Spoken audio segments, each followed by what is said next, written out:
Flip man, it's the flip man. You want some money in your hand? Flipping houses without credit or your cash. Get that bag. And we're live for show number 145 on YouTube, Facebook, Instagram, TikTok, Periscope. Welcome, everyone.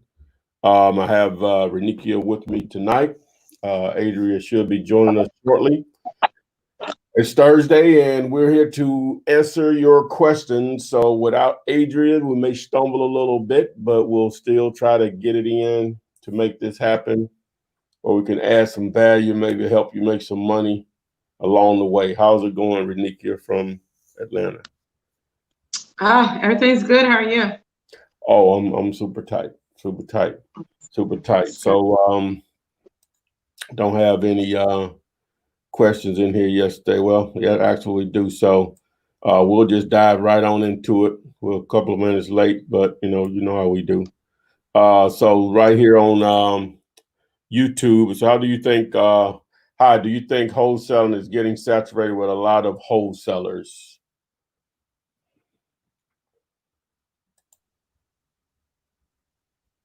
I think you're frozen. Did you hear me? Did you hear the question? Renika, you hear me? Let me take her out and bring her back.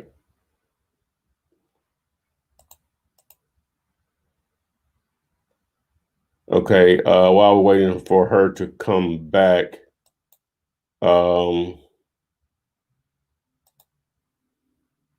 I'll try to answer the question. No. Just like with any business, it's going to be competition. Obviously, wholesaling is promoted a lot through me and a lot of others like me or whatever. But like with any business, I don't think I could be successful at running a restaurant. Some people are not going to be successful at wholesaler. So like with any business, you're going to have winners and losers or whatever. But if you're in a decent sized city, there's going to be enough money out there to make for everyone to make money. So it's really just that simple to answer that particular question. All right. See what else we got here. Don't have anything on TikTok or Instagram.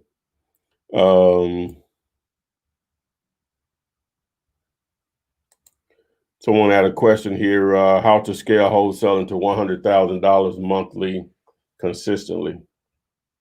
Well, number one, you're going, depending on the size of your market, that's going to factor in a lot. If you're in a smaller market like I'm in, that's a little bit more difficult to do. So you're going to have to operate in different markets if you're in a market the size that I'm in. But if you're somewhere like, obviously in not obvious, but in somewhere like Southern California where the real estate is just a lot higher, that's very doable. And it just depends on, it just boils down to the number of leads that you're generating at the end of the day. So you're going to have multiple methods of generating leads. Your follow-up game is going to be great. But again, depending on the size of the market, you may have to incorporate several markets to make $100,000 a month with wholesaling.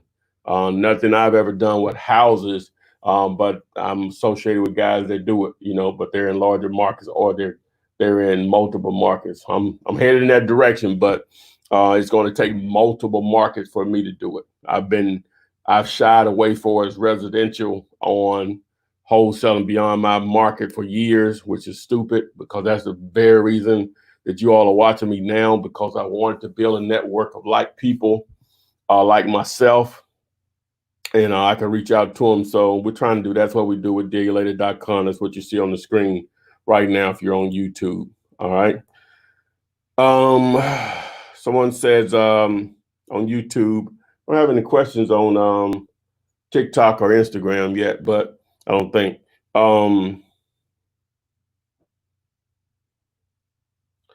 I got to read the questions first before I put them up here just to make sure. What's up, y'all? About to close my first deal in Macon, Georgia for $2,500 to start, and I got another contract the same day. All right, that was what I made on my first deal. It was just like I had made $250,000 because number one, I had failed at so many other businesses and never made any money, and number two, that $2,500 showed me that this stuff actually works. That was very, very important to me at the time. So, man, sounds like it is to you. So you're on your way, my man. If nothing else, spend that money wise to put it back into generating more leads, and you'll definitely flip that 2,500 into who knows how much money. All right. I have a question here again from well, we'll go with this one on off of TikTok. What do you think of Minneapolis? Minneapolis, I think St. Paul's butts up against that city. That's a pretty nice sized market. This is off of TikTok. So let me just look at the metro area of Minneapolis really quick. Greater area population. Yeah, that's 3.28 million. So that's basically 3 times the size of my market. Yeah, you can kick plenty of butt out there. That question comes from TikTok. One from Instagram.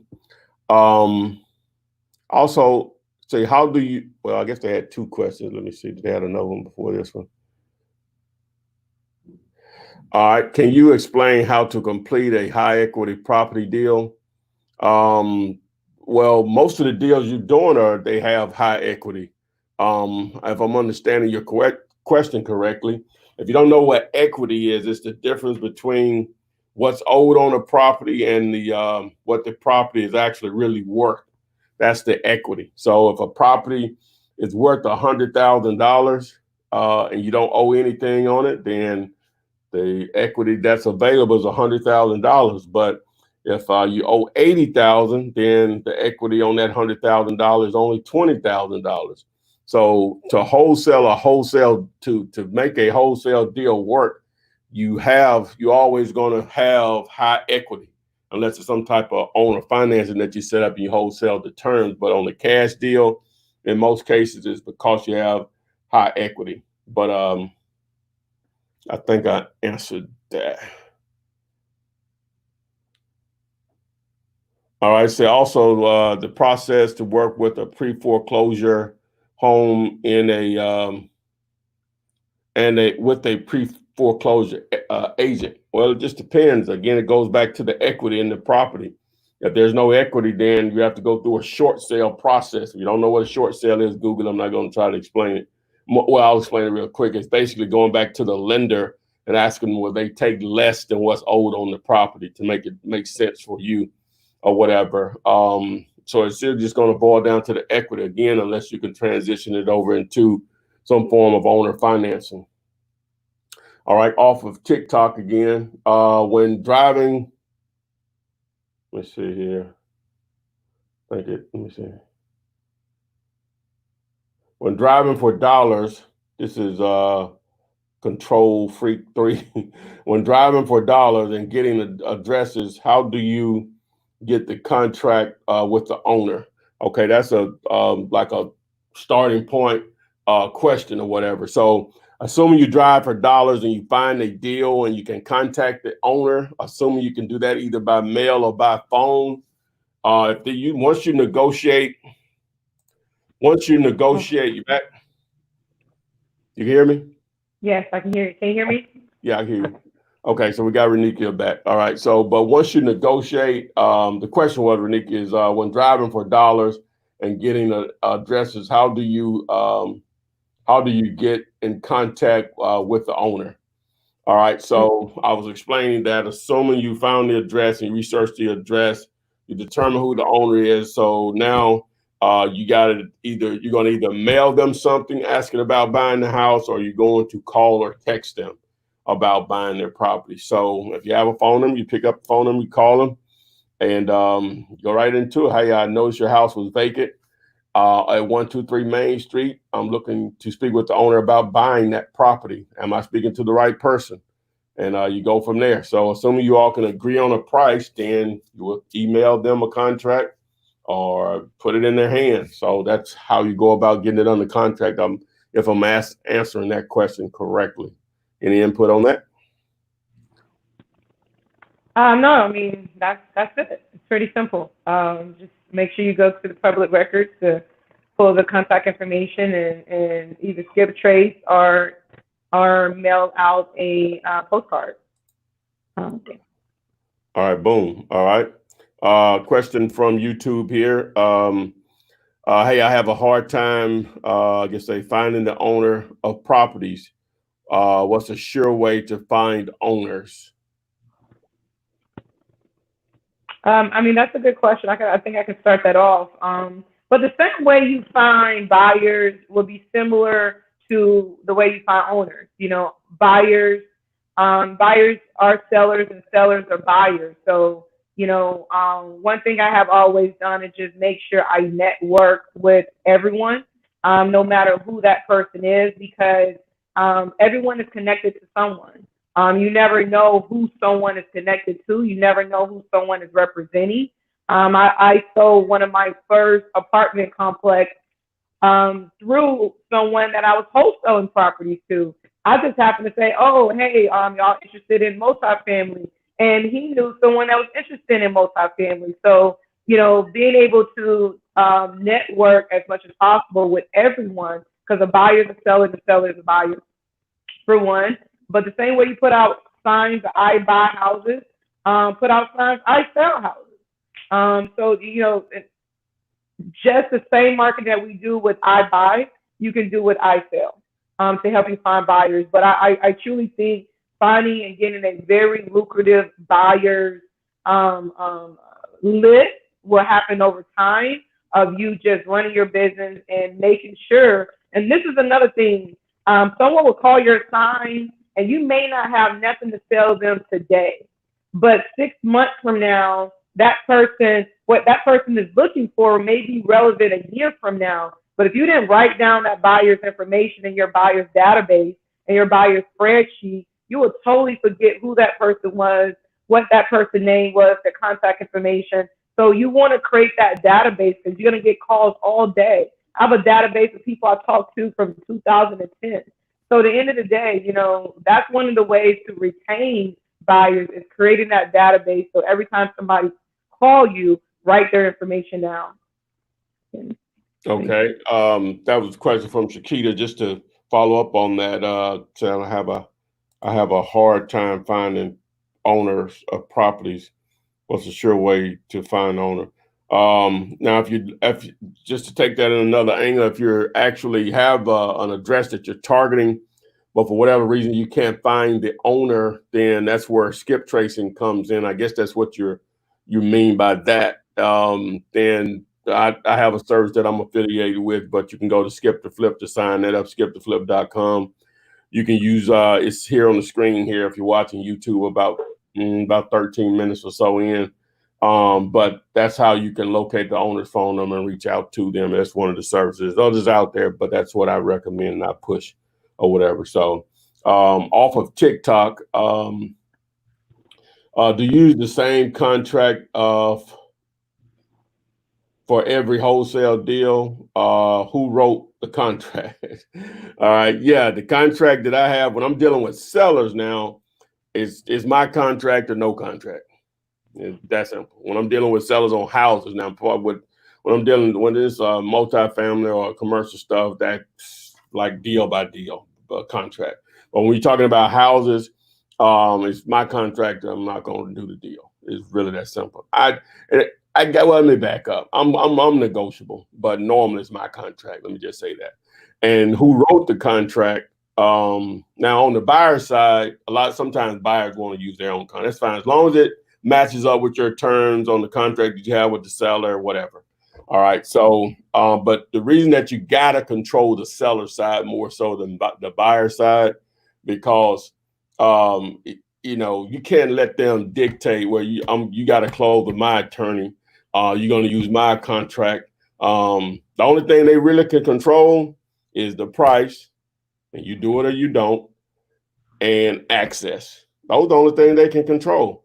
Now, everything else, it almost has to go your way. Maybe you can flex on the earnest money a little bit or whatever, but in the time frame when you're gonna close, but you're gonna have a small window that you're gonna allow them to give some leverage. Like your normal time frame is 30 to maybe 60 days, 30 to 45 days. They say, well, can you do it in 21? You need to be dead sure this is a deal. You got buyers for it. If you say 21, you need to be there. But normally you don't want to do less than 30 days. You just don't. Right. Or whatever. That's a reasonable amount of time. That's actually fast for real estate, 30 days. So but that's definitely a reasonable amount of time to close a deal or whatever. But who wrote the contract? I found that contract somewhere on Google, 17 plus years ago. I made maybe one or two changes, and that's what I've been using. That's what I've been giving away to whoever wants it, that long. Well, ever since I've been doing it 11 plus years. So to answer that particular question, right. Let me see what we got here. Adrian normally goes to the bottom, then she comes back up. So let me just do a little of that. I don't think I got nothing on Instagram. Let's see. Okay. All right. Someone here, I'm gonna read this one. I think it's cool to just put it up. Is it better to find cash buyers first, or just go ahead and look for distressed properties? Also, when searching for distressed properties, does the property have to be somewhat livable or just beat up? Them two really good questions. All of them good questions, but these two really good questions. Go. Absolutely. Those are two good questions. I guess I can start it off and let Top finish it up. So the key is it's not one strategy over the other. It's really being able to work all strategies at the same time. So I wouldn't say find a buyer first and then find a house. I would, it's not one that works over the other. Now, personally, I have had more success with securing my cash buyer first, which I call reverse wholesaling, and then I go out and find a house that my cash buyer is looking to purchase. But at the same time of me doing that strategy, I still find properties first that I need to find an end buyer for. So it's really knowing all your strategies so you can pull out the one that best fit that particular deal at that particular time. And then the second piece was, does it need to be livable? It's really all about the numbers. It can be vacant, it can be toe up, it can be a straight tear down. If the numbers make sense, it works. So it's really about, does the numbers make sense? If I rehab it, can I still make money if I rehab it and flip it? So it's really about the numbers, not necessarily how it should look, if it's livable or not livable. It's really, does the numbers make sense? If I do purchase this property, I put this amount of rehab in it, can I sell it for a profit? Is really what it really boils down to. What do you think? Yeah, I used to be just a staunch advocate for finding a deal first, but I've been flipped on that or whatever. Like you said, both work or whatever. If you can build your buyers list, well, in reality, you need to just probably try to be doing both of them at the same time, really. In reality, that's really what it is. So, but it's easier I'm not going to say it's easier, but you can sort of reach out to potential, because it's just a Google search away. You say, sell my house fast, Birmingham, those are buyers. That first 3 or 4 pages of buyers, you can reach out to all of them just off the top and see how they operate. Some of them are going to be just straight wholesalers. Some of them are going to be wholesalers, flippers, whatever. Some of them will be national companies or whatever. It doesn't matter because they're spending a lot. If they're in those first 3 listings and the bottom 3, they're paying for those. And that costs a lot of money. So they're going to welcome your call as long as you are short with them and just, hey, let them know you exist and just find out what they want. Don't try to read a script, all this stuff. Hey, what areas you all buy in? They tell you really quick, price range, up as that's it. Don't try to, get a contact number and that's it. Be out as quick as possible or whatever. So So on that, buyers are going to probably be the best way to go. I've been flipped on that. So you can go back see from I'm just on a whole soapbox on it. So I'm off the soapbox under it. But so the other part of it, like she said, it doesn't matter if it could be a brand new construction. If you catch a contractor with his pants down or whatever, you know what I'm saying, you can wholesale it. You know, people think just because they throw them for a wrench if there's zero repairs, you know, well, Right. that means it's zero repairs, but you're still going to work the numbers the same. 70% times ARV minus repair. If that's zero, then that's zero. You want to throw in your fee to give it a little more negotiating room, then boom, or whatever. But when I say you catch a contractor with his pants down, that may be the only property that he's doing, right? And he just out of his league. You know what I'm saying? He just may have got his numbers right. Yeah, he just ran over, and you catch him. He's building a $400,000 house, and he just wants some of his money back, and you get it for $250 or whatever. That's possible. Don't normally happen, but it's possible or whatever. So that's what I mean when you say you catch him with his pants down or whatever. So it doesn't. My point is, from ugly to pretty and everything in between, it doesn't matter, vacant or occupied. If the numbers work, you can make the situation work. Deal. DEAL, deal, for sure. I don't know anything. Okay, there it is. All right, so let's go. Let me see what we got over here. This is a really good one. Like, y'all got some good questions. I like this. All right, so off of TikTok, how many deals can it take to replace a $70,000 job? Wow. That's a good one. We never got that. Let me break that down. Let's break that down by the month. What is that monthly? Like 5,000? 6,000? Yeah, about what? About 30. What is that? Let me see. That's $5,800. So really, what you're replacing is $5,800 a month. Yeah. How many deals you need to do $5,800 a month? Really, one deal a month. Really, one deal a month. Yeah. One deal a month. 12 deals a year. Yeah. 12 deals a year. Yeah. 12 deals a year. Now, ideally, you may want a little more cushion on that because you're going to have expenses. It ain't going to be straight profit or whatever. You know what I'm saying? You're going to have to now pick up your insurance, depending on if you got a family and stuff. That may cost you $1,000 a month or whatever. Sounds like a lot, but if you make it $300,000, it's not a lot. You know what I'm saying? So if you make it $100,000, going from 70 to it's still not a lot or whatever. So 70 to 100. So in reality, just to answer his question, to replace a $70,000 income, you need to do one deal a month. Because normally in most markets, they go to bed and get 7,000 to 10,000 per deal, depending on where you are. If you're out in California somewhere, Southern California, maybe up in the Bay Area, really all of California, and maybe South Florida where the prices are pretty high. Out in Phoenix and that area, New York, those areas, where they're a little bit, quite a bit more than average, then that may be 3 deals a year. You know what I'm saying? 3 deals a year or whatever. So it's not that difficult. I'm not trying to make this seem like this a lollipop, but I'm just letting you know for real, it's not that difficult to replace $70,000 a year in this business. It's just not. It's just not. It's not. And especially you approach it like you're going on a job every day and put 8, 9 hours, 10 hours in every day. Yeah, absolutely. 1 or 2 deals a month. Yeah, that doesn't even include if you start like doing owner financing, some lease options. You know, it is not that difficult to replace 70,000 at all in this business. So that's real. Yeah. I think the first year I started wholesaling, I still had a full-time job. I think I did 60, like 60. It was under 70,000. The first year I was doing. That's part-time now. So my job paid me 45, and I did 60 doing that. That's the first year I did. That was part-time doing it. That's a part-time effing gig. 60 big ones. You know what I'm saying? So I really could have quit my first year, but I was scared. I was still, even though I was doing deals, like this can't be real. You know what I'm saying?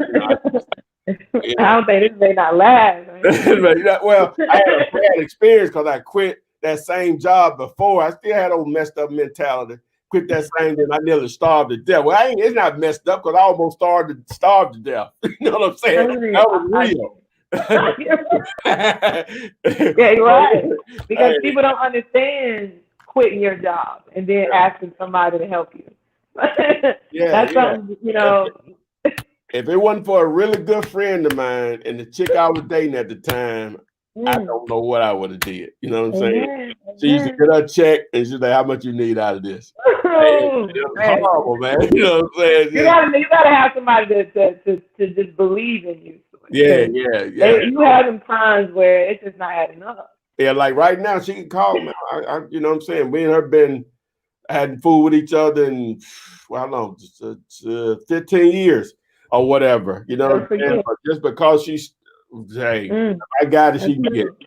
And that's real. So, you know, we don't have nothing, you know what I'm saying? But, you know, we cool or whatever. But just because she looked out for me back then, because she, you know, really didn't or whatever, even though we were dating, we were just dating, we were married. So, you know, like so, but anyway, so well, we got off on the tangent there. But yeah, $70,000, you can make that happen, man. That happen. All right, let me try to go over here to Instagram. Well, y'all kicking it tonight now, but it looks like Texas. Yeah, I don't know what that is right there. All right, so what we got here, Nikki? Let me see. Okay, there's a good one here. All of them good. All of them are good. All right, so how would you invest in real estate in Illinois today? Now, I started to answer that question on the live I did on IG with Con earlier today. If I was in Illinois and I didn't have a broker's license, right? You know, they don't have agents like they have brokers. Then you got the next level of brokers. Really? Yeah, they don't have agents. From my understanding, the way the term explained. But anyway, so I would just create a marketing firm, right? And partner with an agent. There are a lot of broke agents out here. Trust me, in every market. I ain't doing nothing. Yeah. Partner with them, right? And I'm basically just using their license and how I would get paid. I hadn't figured out all the details. I would speak with an attorney. I'm basically charging them a marketing fee to generate leads for them. And it's going to be based, and I'll get my share off of each lead. Now, how we split that would be whatever. It may be 50-50 or maybe 70-30 just for me to use their broker. But that's how I would do it. And if we're talking about wholesaling, that's what we normally talk about here. That's what I would do. Now, you can go out and get your brokers. I don't think I could pass the test, but I mean, he and I were laughing about that earlier. I don't think I could pass the test. I don't think there's a test. No, I think you don't have to study. You're going there and just pass it. They're gonna talk about legal stuff. You know what I'm saying? It ain't gonna be. But you know it. You know it. You will go in there and really pass. You need to track. I did it. I went and I just passed. I didn't study. I made almost a 90. Oh wow! And I didn't study. It's because we've been in it for so long. You would just know. You would just know the answers. Okay, all right. I wish I could take that online somewhere. Oh my God! I don't think I could pass anything. I have to be at this stage in my life. I got to be highly interested in order for me to take the time out to study it. Right. And then to pass. My mind got too much stuff cluttered and junk in it. You know what I'm saying? I'm thinking about getting another license, and I'm like, if I can't get it in a week, if I can't study and get this license a week, I can't do it. Yeah. Well, you have to study 2 or 3 months. I've just been there, done that already. Yeah. Like, give me like a study guide for 3 days and let me take my test in 3 days. Yeah. But I do numbers. So is Chicago in Illinois? Yeah. Oh yeah. Mm-hmm. Okay. So if I was in Illinois, Chicago is a gold mine right now. Chicago is where you picking up properties at 40 duplexes, triplexes, and quads at $40-some thousand that is really worth $250, $350. If you all don't know that is a gold mine in Chicago right now, somebody else is gonna come steal all your gold. Y'all are sitting on gold out there. So what I would do, I would become a wholesaler in the Chicago area. There is people out there that really have the money to invest in that area and really gentrify that area. I'm talking about the area that's very close to downtown Chicago. It's like a hood area, but that area has so much money in it. So if I was in that area, I would invest in that Chicago area. Chicago is a gold mine. All right. Question on TikTok. I have a house for sale in Cleveland. Interested? Yeah. Just send it through dealulator.com and we'll take a look. Cleveland is a gold mine too. Yeah. Cleveland is a good buy and hold area. I mean, they're buying and holding duplexes for $45,000. Yeah. Like it's almost like wow. Now somebody and they're asked getting $800 a month. Somebody asked this on YouTube. It says Georgia, but what city in Georgia? Georgia's more. What city? You see what it said? A grocery successful friend of mine, I guess what he meant, sent me over a mansion here in Georgia. Said if I can move it, I'll make $500K. Mansion is 5.3 M. So you may want to hit Renika. We're going to put up her contact information later on. You may want to hit her up on this here. She may be. Email me that. If you're interested. Yeah, I'll take a look at it. Email me that. It all depends on, and if any information you have, like how much it's really worth, details, all of that. Yeah. All right. So. Will do. All right. What we got over here?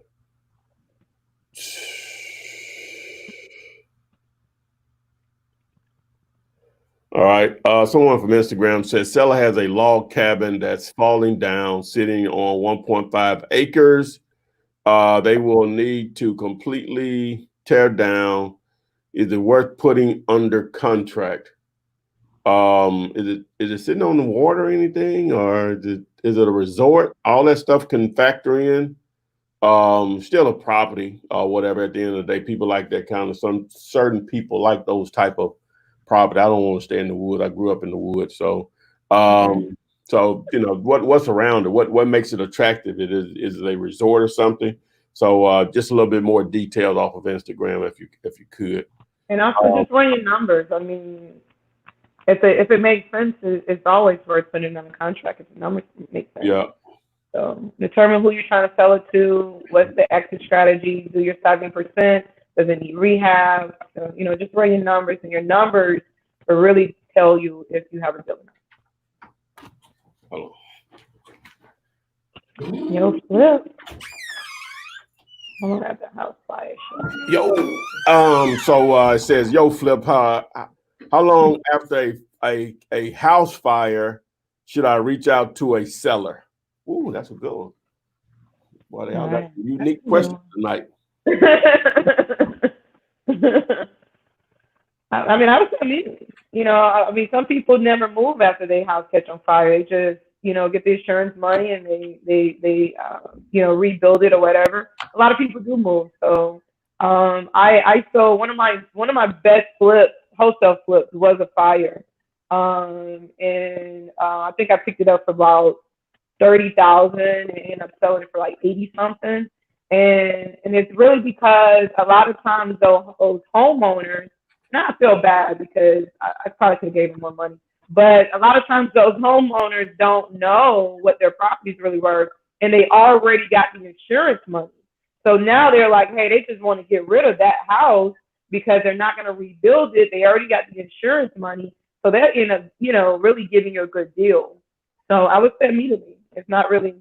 I mean, I wouldn't. You got to be mindful. You got to be thankful that people probably just lost a lot of stuff in the fire. So don't call them, not being mindful that they just probably lost something in the fire. But just be mindful and let them know, hey, you in business, in real estate business. You see their house get on fire, and you just want to help them to see if you can kind of relieve them from their problems, something like that. All right, from Instagram, grind for your spot says, I'm just starting out in wholesaling. I'm driving for dollars and making calls, locating vacant properties, and follow up on my leads. And I haven't gotten a deal yet. What to do? Sounds like you have some activity for sure. It'd be ideal to know how many properties have you targeted over what time frame, and what are you doing to reach out to owners. We sort of need a little bit more information on that. Yeah. Grind for your spot, if you could do that for us. All right, so what we got? Let me see. Yeah.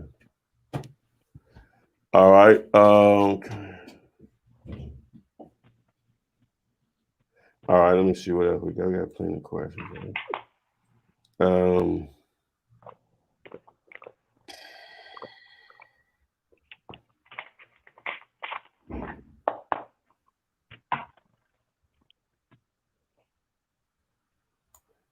Well, this is a simple question here. I'm not really sure, it's broad.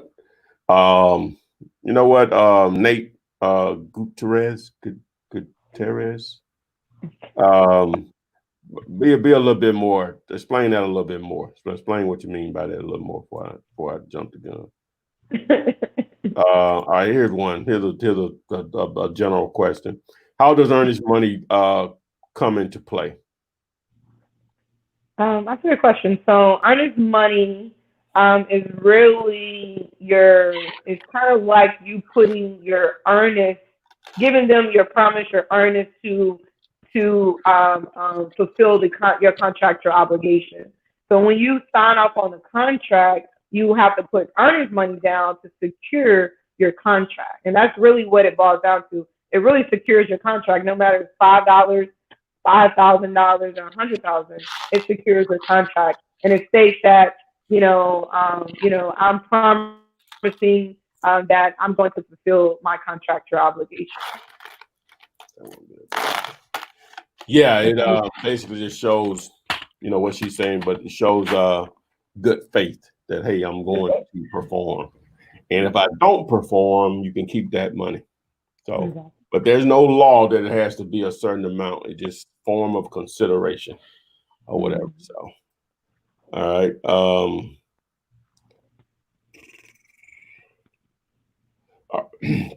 All right, from TikTok. I'm 19 and I want to start off flipping houses. What should I start off with?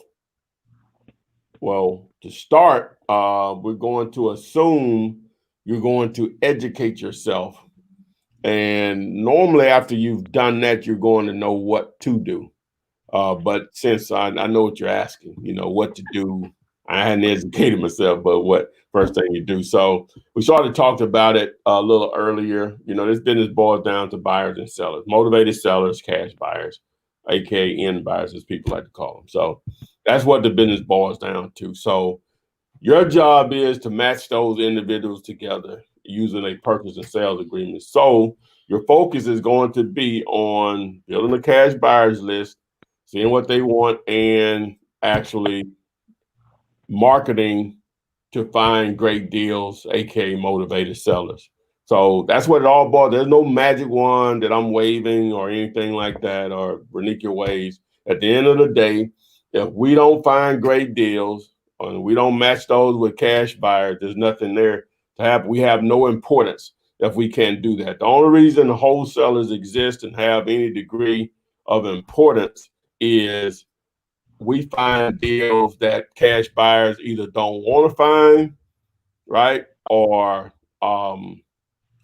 glad, well, both of them are glad you're finding. You are a source for them for the deal. You're probably not their only source, but you are a source and you are an asset to help them make money. So find great deal. Then for the seller side of it, you are normally solving their problem, which is a piece of real estate.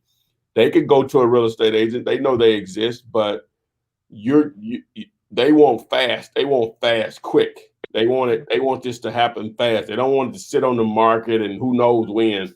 When you say you can close in 2 to 4 weeks, that's what they're looking for. You buying it as is, there's no contingencies. That takes a lot of the hogwash out of it. So what do you think?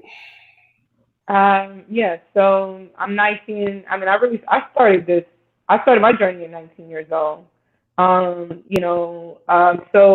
honestly, it's really about educating yourself. So before you do anything, I mean, honestly, at 19 years old, sometimes you haven't necessarily tampered with your credit yet, so you're in a better place to be able to begin to utilize your credit so you can invest back into yourself. Also, at 19 years old, if you did fail, you have time to get yourself back, get back on your feet and do it back, do it right or whatever the case may be. Because you're younger, you have less responsibility. So I would say fail forward because there's a possibility that you will. But the thing about it is you're at an age where it's easier to bounce back because you are so young.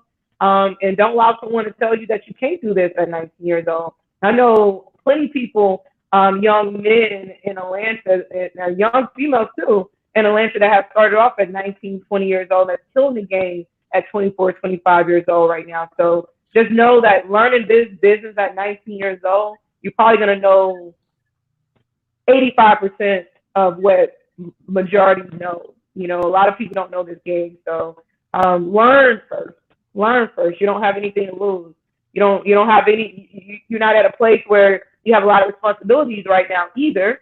So, learn first. You have time to sit back, take 2 or 3 months off and go through all of these videos and learn as much as you can and then get out there and start wholesaling. It's little to no money.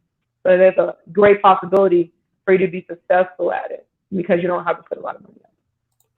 Yeah, it's an opportunity to go ahead and give them your contact information and your services also, Renika, if you want.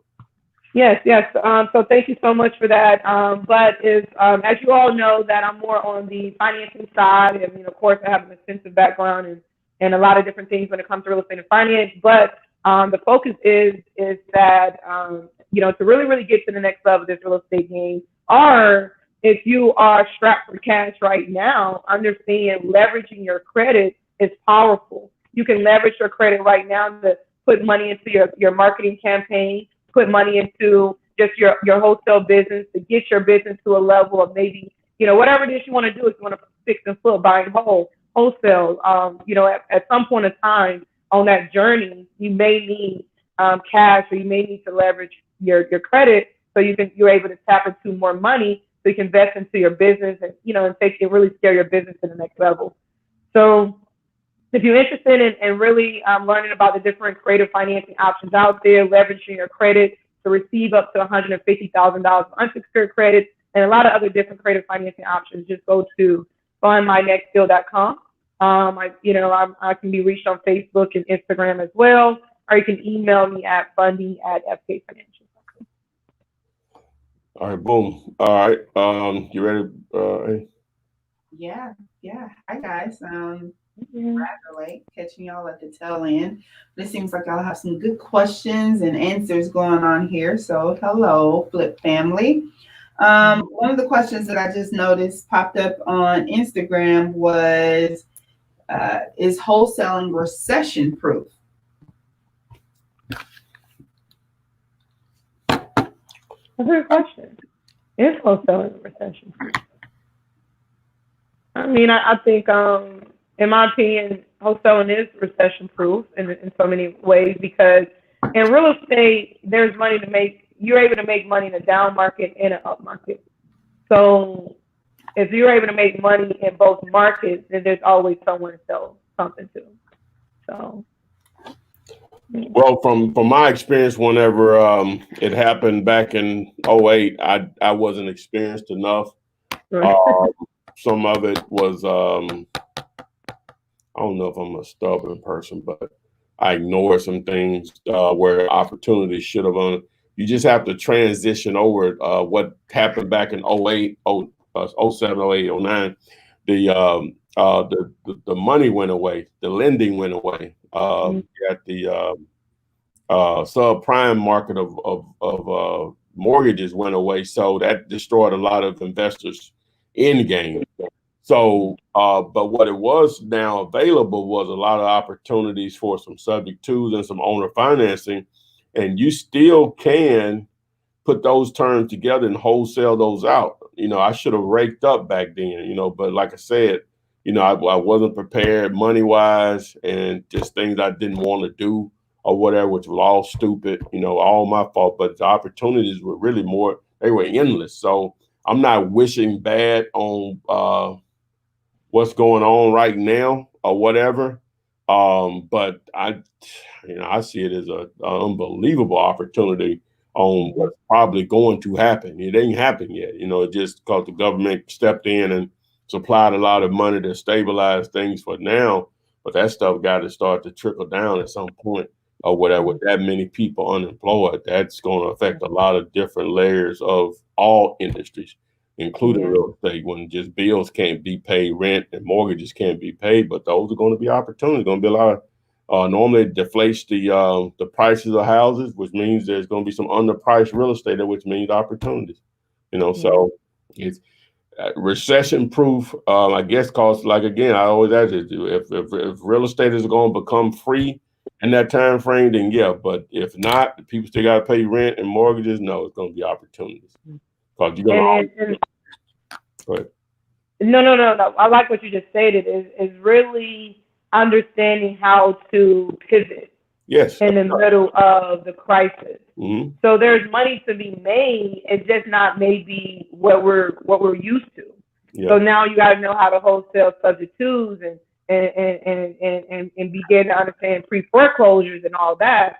So it's money to be made. You got to know how to pivot. And a lot of people don't know how to pivot. That's why a lot of people go out during those times, because they don't know how to pivot with the market. You have to know how to pivot with the market. No, absolutely agree. Because 2009 was a recession, and there was a lot of everybody. Everything failed. But if we knew what we knew now, what we have not went harder. What we have ramped up on as much as we could, because properties was at an all-time low in 2009, 2010. It was at an all-time low, but we didn't know what we didn't know. So no one really, a lot of us really didn't even take advantage of the market. So now is make sure you're educated, make sure you know all avenues so you can pivot with the market. Okay, so our next question is going to be from Yanni. Yanni wanted to know, how do you go about viewing the property in person when you're doing it virtually? So how do you view the property in person when you're doing it virtually?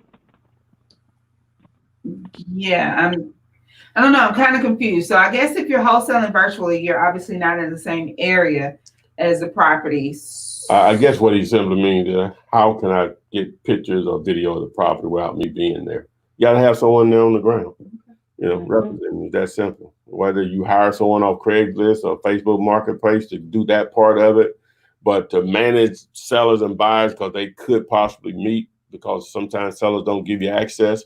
You have to have someone on the ground to represent your interests, whether that's another wholesaler, a friend, a family member, or a real estate agent. You have to have someone on the ground to represent you. They're a part piece of the puzzle if you virtually wholesale. In my opinion, it is. Okay. Paul Bogart says, if you personally owe the IRS back taxes, but no lien has been instituted, would you use your own name to get a deal under contract, or try transactional or hard money when you close the deal? So I'm assuming you wholesaling a deal. So when you wholesale a deal, has nothing to do with your IRS back taxes. It's like income. So it's like you made a transaction, you got income. So it's almost like if you sold a book. I made $20. IRS doesn't have anything to do with that until I file my taxes at the end of the year. When I file my taxes at the end of the year, that's when you have to deal with your back taxes and things of that nature.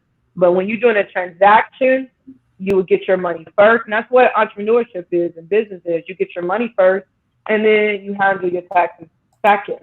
So if you're wholesaling and that's what you're just wholesaling in the middle, no one is going to run your background. No one is going to run your taxes. I mean, any of that, your credit, any of that. You're going to get your money at the closing table, and just hopefully that you file your taxes at the end of the year to handle any of those back taxes.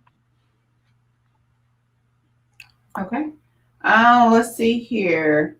So Victor Miller from Facebook wants to know, can your one-page contract be used with subject to deals if you add additional clauses to it? Well, yeah, the contract is just to initiate the transaction. You'll just do an Exhibit A, write that on that initial contract, and just spell out the terms on the Exhibit A. Okay. Amir says, I have a friend that have a 6-family home with commercial storefront on the bottom, but he's in over his head and he needs to sell it quickly, but he's in the hole. How can I secure a loan in short or not? So if you had someone that had a 6-family, it sounds like maybe some small apartments on top of commercial storefront, what would be a good exit plan for that if you have a owner that's in over their head? I mean, he would just have to sell it to you and you buy it.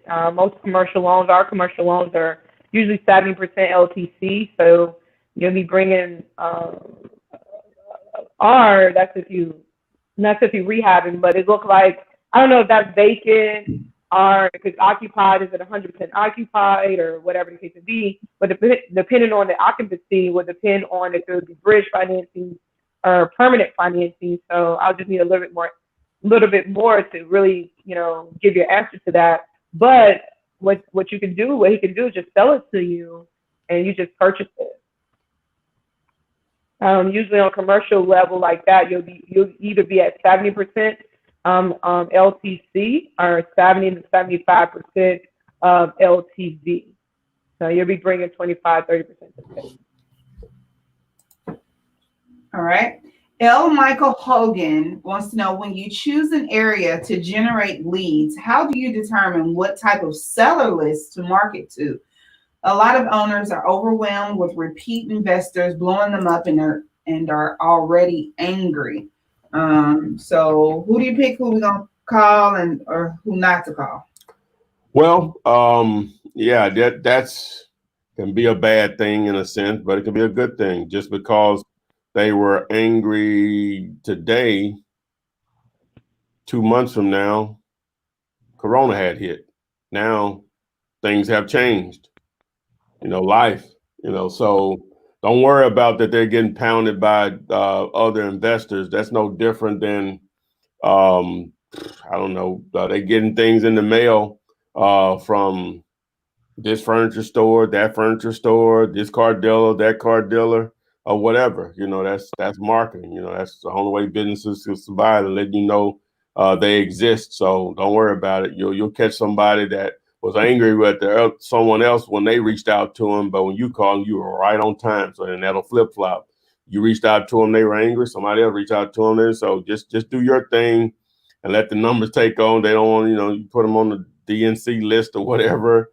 Do not call, not interested or whatever. You still might want to follow up with them, So that just as Renika always says, it's just a numbers game. It just boils down to that, just numbers and timing. So just keep doing your thing. You're reaching enough people, you'll catch someone that's motivated to sell because life just has created that motivation. Mm-hmm. Hey, happy couple back Valentine's Day. Spent 3 months, two months together during coronavirus. I don't like him no more. Ready to sell everything. Hey, divorce rates have went up right now. Oh yeah. They have went up since quarantine. I don't like him anymore. I don't like her anymore. That's amazing though. We spent a little too much time. Oh yeah, I thought we had some here, but only part time. We got some part time. Only working 8 hours somewhere. I'm going 8 hours somewhere. Okay. Yeah. You got about 8 hours of your day. That's it. I can't see you no more. I'm gonna sleep 8 of them, so see about 3 or 4 hours a day. Yeah. Perfect man. About 3 or 4 hours we spend with each other. Yeah.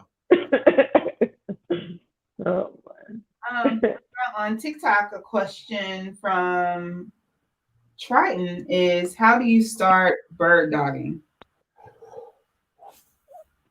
Well, really, you're going to do the same thing as a wholesaler is going to do. I'm not going to discourage you from bird dogging, but in reality, why not take the extra step, put it under contract, and there's no limit on the money you can make. Bird dogs are only going to make $500, $1,000, or whatever. Because you're doing the same thing a wholesaler is doing. You're finding a great deal. Take the extra step, put it on the contract. But to answer your question, you're going to do the same thing. All the videos I teach about, you're going to do the exact same thing to find great. Right. And the only difference is the paperwork. That's it. You got zero paperwork. You got zero. But what's so crazy? The job you do as a bird dog is the piece of the pie. The paperwork is something you do with your eyes closed. The big piece of the puzzle is you finding the property. So you done 90% of the work anyway.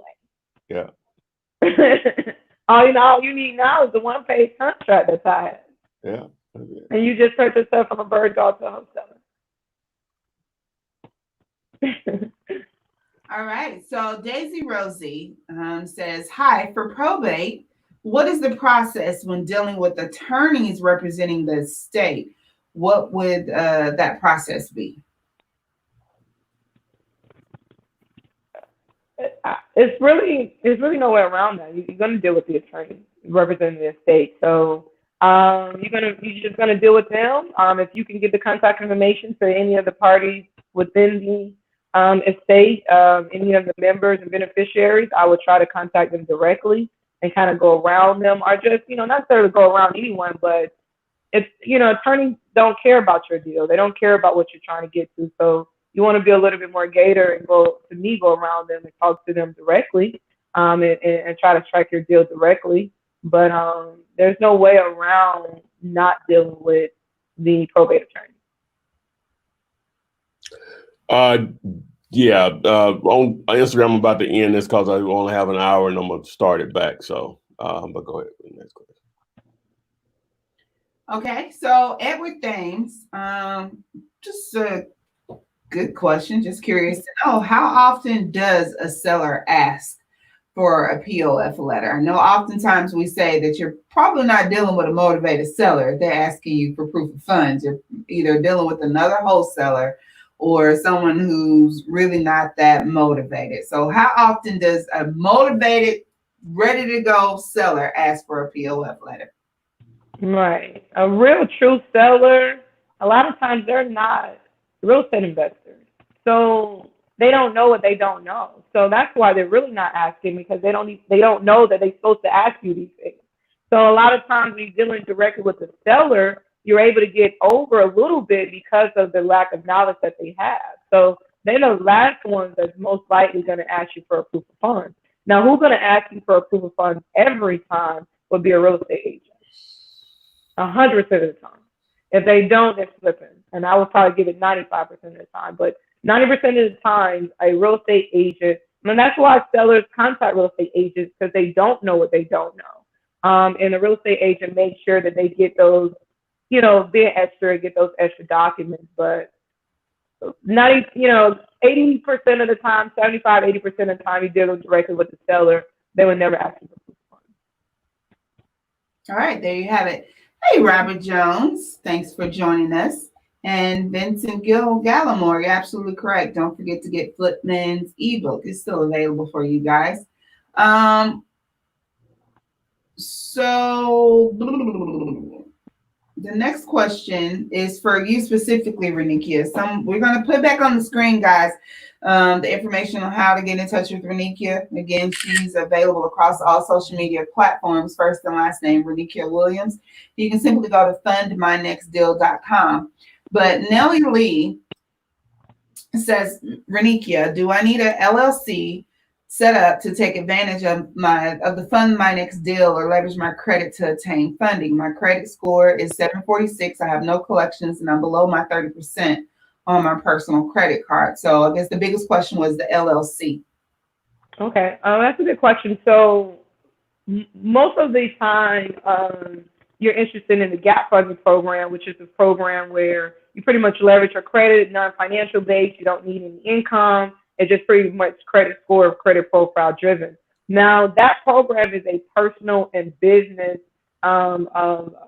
credit program. So we will leverage we will begin to build business credit on behalf of your business. So we do require you to have that LLC. But you don't necessarily need the LLC, but you would need the EIN number. And the EIN number is actually free at irs.gov. But it is a personal and business credit portfolio program, where we will build, you will receive a few personal lines and a few business lines and begin to build business credit on your behalf. All right. And going to next question for Ernie Kid is going to be from, oh my goodness, I just lost. Diana. She says, I'm working on doing my first flip. Shout out to FK Financials for the funding. But is there a minimum amount or percentage you set in mind in order to do your flip? Is 40,000 unrealistic? No, I would say this. From a private lending standpoint, our minimum loan amount is $75,000. Now, from a community bank, traditional bank, yes, you can go lower than that, or whatever the case may be. There's money in the lower end. We don't necessarily fund properties that are less than a value of $75,000 or a purchase price of around $60,000 to $75,000. But if you find a property at $40,000 that fits the 70% rule, go for it. It's still a deal. No matter if we'll be able to fund it or not, you just will go out and find the financer who will, which is more likely the local bank, your traditional banking, and your local community bank. Okay. Love Patient Oneness. Thanks for joining us on Instagram. Instagram is back up, and thanks for all the free game, brother. I appreciate you. Is his sentiments to you, Ty. So thank you. Diana responded to that question that she just had about the 40,000. She said for profit. 40,000 profit. No, she was just saying for profit. I guess whatever her loan, the property that she needs to have financed would be is. But she said thanks, so I'm sure you answered her question. I'm sorry. I'm calling you. Galvin says, when I take an earnest money deposit from a cash buyer at closing, do I subtract that from my assignment fee at closing, or do I consider that completely separate? Okay. So that's a good question. So your earnest money, if you set it up right, it should be a wash. If I'm gonna give my seller $500, I'm gonna collect $500 from my end buyer. So nothing should come out of my pocket. Now, if you set it up wrong or kind of lumps out a little bit, where your seller wants $500, but your end buyer only willing to do $250, then there's a possibility that you'll be the one that needs to give that remaining of that earnest money. You need to put the remainder of that earnest money on the table. So try to set it up where it's a wash. All right. Hopefully that answers your question there, Calvin. So sticking with a question from Facebook, when you say pivot with the market, which is what we mentioned about 10, 15 minutes ago, where do you think the market is now and where is it heading? What wholesaling strategies would you be using now? I mean, right now, I'll start this off.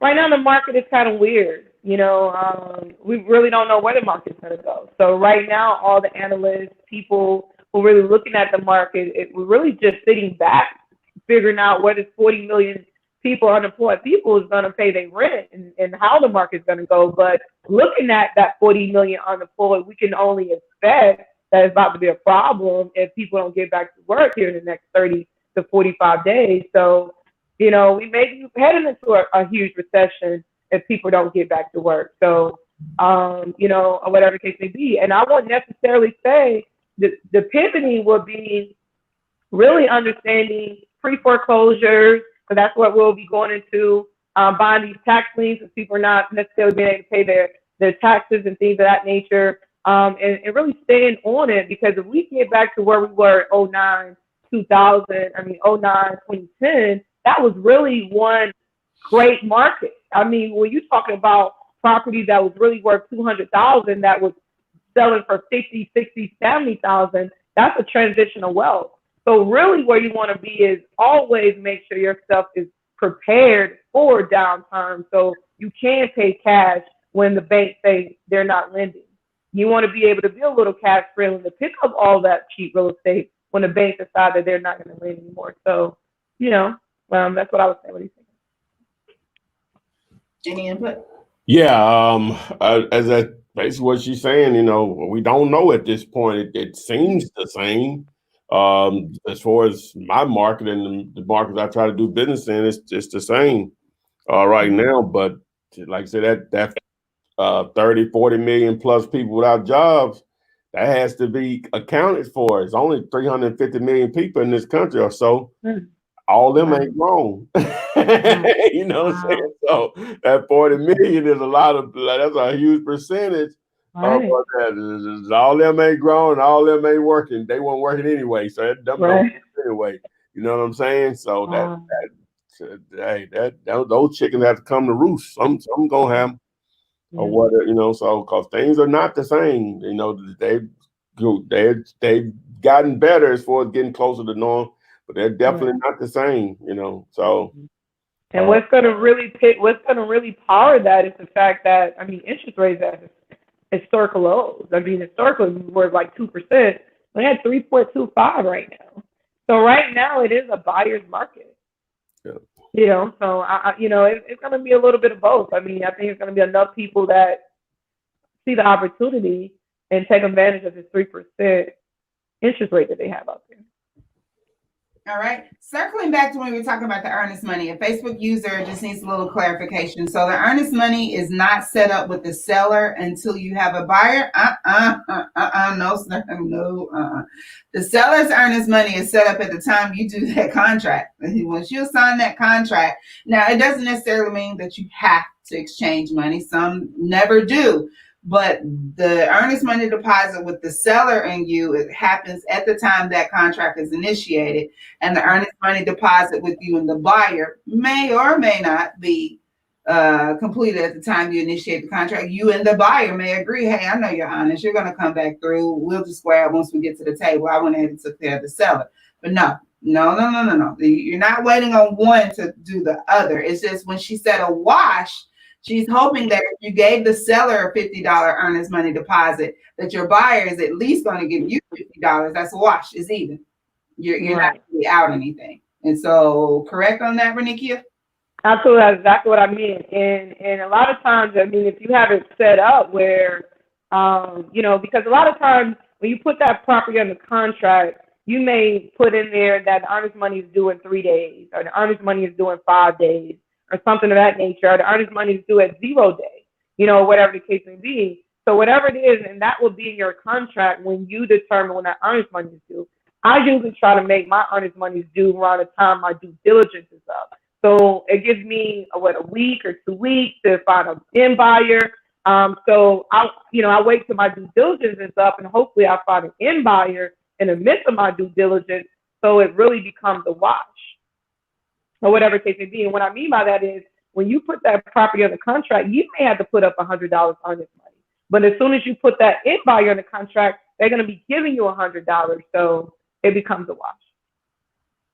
All right. So we always err on the side of doing something versus nothing. The Isaiah Navarez says he just got his flyers. Obviously, he's opting for paper flyers versus bandit signs. And this is just me assuming.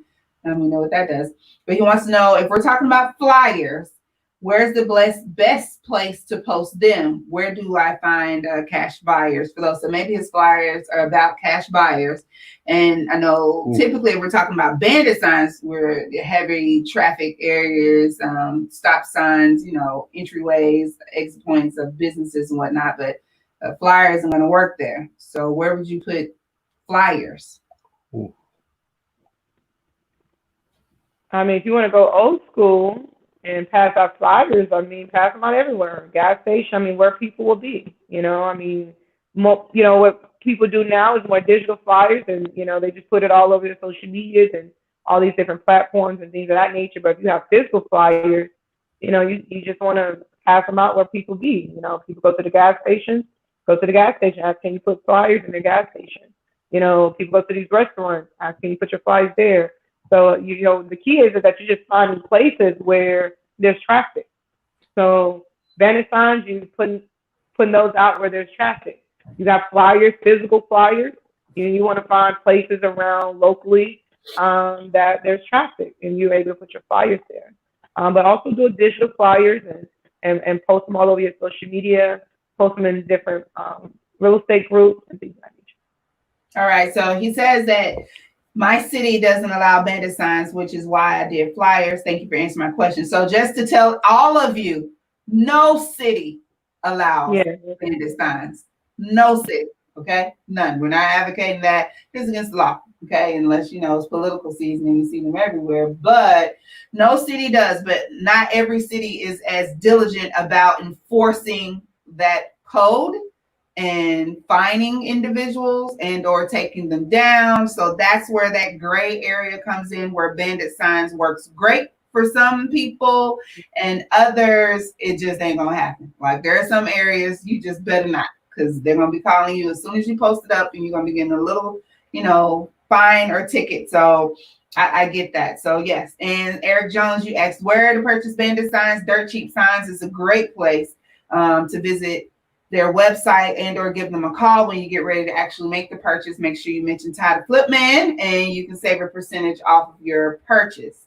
Guys, it is 8 o'clock, and I know I was very, very, very late, but I'm sure the show still was on point and full of information and flowed seamlessly, but we do have to come to an end. We'll be here next Thursday, 6:30 Central Time, 7:30 Eastern Time. Make sure you have your questions. Follow us across all social media platforms at Ask Flipman. The beautiful Miss Rennie, she's Renikia Williams on social media platforms. If you're ready to take your wholesaling game to the next level, make sure you're reaching out to her at fundmynextdeal.com and reaching out with her and or her partners at FK Financials. Most definitely opportunities in that area. D-Lo Mac, you did not miss it. Well, you might have missed the live stream, but as you all know, you can always come back and watch this video on YouTube. It's normally loaded up about a minute or two right after we get done. And again, if you're following Ty on Ask Flipman across social media, make sure you're tagging your friends, watching those daily TikToks, the uploads, the YouTube videos, which are near about exceeding 500 plus, and then just joining us next week to begin your wholesaling journey.